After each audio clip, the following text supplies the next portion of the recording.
welcome to the Bali Effect. This is Priti Tana, where we talk about and explore life's pivotal moments. And this is Dee Dee Perry. It is lovely, lovely, lovely, lovely to be back with you, Preeti. How you doing? I'm good. You know, I big. see you working in our tagline. It's I very good. try. I don't like following a lot of rules, but yes, I'm trying to work that in. Did it the Rules are best I made to be could. broken. Yes, because you communicated who we are and what we do. And Yeah. what is the life pivotal moment that we are exploring today? This is funny because before we got on, I just say that because I don't remember. Effective communication. Effective communication. How completely yes, we are going to be talking about today communicating through conflict. Oh, right. There was a conflict thing in there. Exactly. Right, but Okay. this is like not an illustration, but see, it does underscore the importance of communication. And here we are on another Bali Effect Quickie. And man, Preeti, conflict is certainly the precursor to a lot of pivotal moments that I certainly have experienced in my life. What about you? Oh, yes. But you know, of course, all the time. But the first thing that comes to mind, you know, talking about communication through conflict or communicating through conflict, which I haven't given much thought up to, is that you have to actually communicate. Because my method of uh, operandi or like my MO is usually not to communicate during conflict. What do you mean by that? I mean, like, you know, I just sort of want to let it pass and I don't want the confrontation, or I don't really listen because I'm trying to get my point across.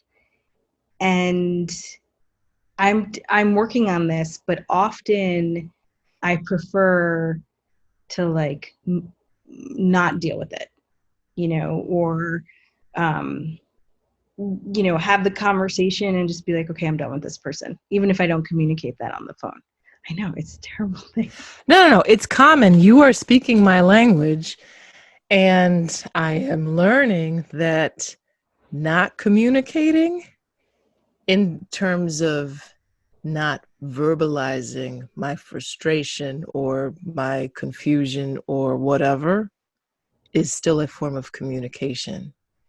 And that is something that I have, oh gosh, it goes back a long time. The silent treatment, or, just becoming very, very curt. You get one word answers because I actually don't want to engage you. But to be on the receiving end of the wall of silence, that communicates a whole lot. Oh yeah. No And communication is saying something strong. yeah, and sometimes saying something stronger than actual words can, in a way that, for me, for many years, and I mean decades, I thought that, to your point of, well, I'm just done with you, so I'm just not going to say anything at all, that walking away and ceasing communication kind of took me off of the hook of even bearing any responsibility for whatever comes after that, because I'm just done with it. But it still can continue the conflict Mm-hmm. for a Internally. long time. Yeah, not even with that other person. And then it kind of shows up in other places. It's almost as if the universe says, oh no, you can't get away with not having that conversation or not dealing with conflict. You maybe can get away with it with this situation, but it's going to come back around. And keep coming around and Right. keep coming around and keep coming around until you get the bloomin' toomin' lesson Yeah. learned. And I don't know about you, but sometimes it keeps coming around and it gets worse. There's more on the line. And I really am now trying to work against a tendency that I have developed, mastered, if you will, to become so conflict avoidant that it's almost like my instinct is, once I see it, I just want to run in the opposite direction, because I really have not spent enough time equipping myself with the tools for how to just go through it and keep the conversations going. And it's something that I'm still struggling with, because when I start to see the train going off the tracks, Yeah. there's a part of me that just wants to shut down. And I think I've learned enough of saying, to stop talking altogether is like continuing the fight. And so it's like, well, I don't want to go all the way there, but I am going to just shut down. And I'm kind of, No, go ahead. I want to say something about the shutting down. shutting down in the sense of I will stop articulating the point that I'm trying to make or get across or whatever, because I no longer feel that the way in which I'm trying to get it across is landing. However I'm trying to say it, the other individual or individuals, they're not hearing it. So I'm just going to shut up, because I feel like I'm just not being effective. But what I will do is continue to listen. Mm-hmm. Mm-hmm. But that takes a little bit, it still feels a bit like a concession, because it's like, I might not win this one. And you know what's the grand irony of all this is, I literally get paid to help people through their conflicts in But so much of my work. But when it comes to my personal life, I still struggle with communication in difficult conversations. well, one thing I'll say is many of us do. But you said something. So all of us struggle with that. There's very few people that I know that are like, oh, I'm easily able to move through conflict and just kind of come out on the other end unscathed. And there are a few people like that. I don't know many of them. Auntie Oprah, I think, is probably really good at it. Probably. Um, but after a lot of life experience and maturity, but I don't want to forget this one thought of, you get paid to win. And I don't think that is what conflict resolution in a personal level is about. I think, For some people, I want to win this fight. sure, I have something I need to say. but that's ego, right? Like that's not, I What's mean, the that, difference? huh, What's the difference? between, Sometimes we can't separate between the ego and my sense of me really needing to continue to participate in the discussion or in the engagement. but like that's what I think the ego is. It's the same thing. It's this idea of me winning and me proving. And I think, but you also said this, like, and sometimes I stop because I don't think I'm going to prove my point or win or whatever, right? I do think there is something in stopping and taking a moment to listen, because I do think that helps with conflict resolution. Like, I guess what I'm saying is I don't actually see conflict resolution or effective communication during conflict, right? That's what we're talking about. I do think your job specificity uh,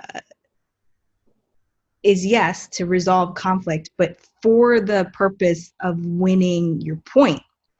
Whereas on a personal level, I'm more curious if it's about getting to an understanding that's mutually acceptable to both parties, right? Not so much about winning, but there's a lot more involved in personal conflict. There's a lot more emotion tied to it. There's a lot more to lose, you know, personally and with this person that you care about, right? Because that's kind of, but something about, what are we really trying to get through in this, right? Because all of our conflict and all of this communication, we all come at it at several different areas. Like I'll just say this, we've had a tough time this week in a lot of areas. You and I have different not with each other, with other people, and just trying to figure out what we're trying to do and communicate. And I mean, I was like, okay, I'm done with this.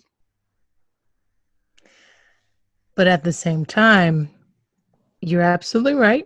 And at the same time, I think that for me, I have when what I'm listening for, once I get to that point of what I'm trying to say is not, it's just not working. What I do realize that I start to listen for is what is this individual's conflict language? Because, you know, people talk a lot about like the five love languages. Are you familiar with that, the book? And I am. And you know where I have to tell the story where I first heard this. okay. I was in Texas, I guess, 2 years ago for South by Southwest, and I was flying from Austin to Dallas, and I was in the car, and I don't remember. It was a work trip, so it might have been a driver, and out of nowhere, this guy starts talking to me about the five love languages, and I Was he had trying to get your number? no, I don't think we were talking about anything in particular. That book might have just came out at the time, or maybe he had just read it, but he was sort of fascinated with this idea of love languages. And I'm in the back trying to Google, because I had never heard about that. This is 2 years ago. Oh, girl, Because, you're late.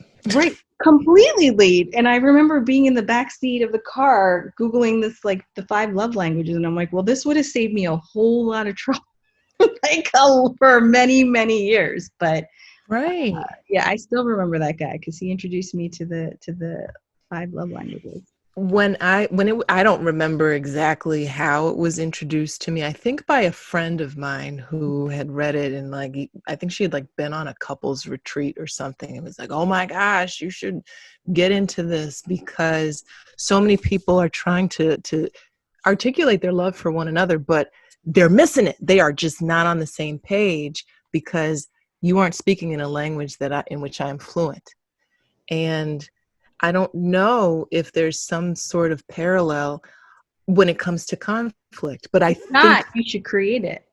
hey, we can do this. Let's talk about it If anyone because has any suggestions on conflict resolution language, language, yeah, you or know, and like let's try to tease it out. I think for some people, and I'm really like thinking about, man, this pandemic has brought out a lot of anxiety in me and in people around me, family, workers, and things like just across the board. And it's making conflicts, you know, come up that, you know, anyway. So I'm having to try to work through tougher conversations that I really think are more rooted in anxiety mm, of just this scenario. At the same time, am seeing some people, you know, you can get back to the level playing field if you come with a whole lot of groveling. And, you know, that is not my language at all because I'm like, but I didn't do anything. Like, so what am I apologizing for? I'm not even sorry. But that is what someone will hear.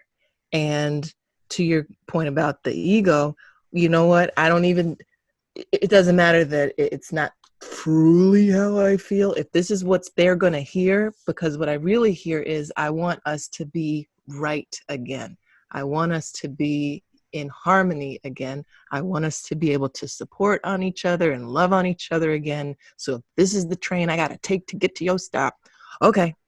but a lot of that is compromise too, right? Like Hell yeah. compromising, knowing I've been in that situation many times. It's difficult for me too, especially with Mm-hmm. men, whether that's personal or professional, when I know the path to us being okay and us having to be in a situation together means I've got to compromise on my need to be right, Mm-hmm. Oh yeah. and my Yeah. need to understand that I don't think I did anything wrong, but this is, to your point, the language that this person will understand. Right. So it's Right. like, what is that feeding there? I don't know what that is. I don't know. See, we're teasing this out. We need a name Let's let this for marinate. that. Yeah, I don't know. Okay, Yeah. go. I think another one that comes to mind is a lot of affirmation. A lot of, okay, what is the point that you are trying to make? Okay, so in saying it back, okay, so if I understand you correctly, this is what you're saying. Look, I see this makes a lot of sense, and da da da da da da da. Praise it to the nth before you get to. And while I'm still new to this concept, I see where you're coming from. Like really validate their position. Sometimes I find that to be effective. Yeah, all of this though sounds like I'm asking this question, I'm not even saying, it sounds like we're doing something that's not authentic. And so I want to tease that out. When do you what's more important? Is it based on the situation? Is it based on the conflict you're having? Is it based on the person? Is it, and this probably like a very happily married couple could answer, or some people that have been in a relationship with the same person for a long time. But I don't have that answer of like, and it takes me, I know of a situation in particular, took me many months because I knew the way to resolve the conflict was to do the first suggestion, which was, uh, Grovel. yeah, I learned a few things. You were probably all. It took me a few months because Yeah. I was like, I've worked very hard to be who I am and to be authentic and to stand by what I believe in. I don't want to give in to this situation. Also, by me giving in, it made the entire situation better for all parties involved.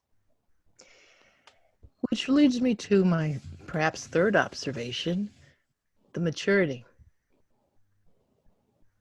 Sometimes somebody just has to be okay with taking that, what looks like the L, but really you're bringing it back to center. And I think that while I do not in any way encourage any form of dishonesty, because I don't think that that is how you build any kind of a relationship. So whatever, approach that you do have to take, don't lie. And you know what I mean? But you can really, really focus on trying to, kind of, to put it more simplistically, put yourself in the other person's shoes and let them know that you're at least making the effort to put yourself in their shoes and see from their vantage point. My brother very wisely told me a couple years ago, and he had been in a relationship for many years. And he said, you know how we get past all of our fights? With me basically saying the same thing over and over. You're right. I'm sorry. Like that's always where it just has to go. You're right. And I'm sorry. Sometimes I'll change up the tone. You're right. I'm sorry. But that's just how we get there. And having that not really make him feel diminished in any way. He had gotten to that point. There's probably different types of conflict Oh, too. sure. Oh, sure. I mean, if you are negotiating a multinational, you know, nuclear agreement, you might need a bit more sophisticated tools. But I'm talking about our day to day trying to survive a pandemic. And That would be, by the way, a great experiment if we spent like an entire week resolving conflict in the same way. You're right. I'm sorry.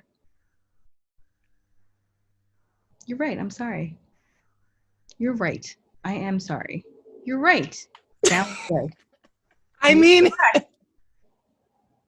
I don't know. Should we try it? I'll give it a shot. I'll give it a shot because I know this other stuff I'm trying isn't working so well.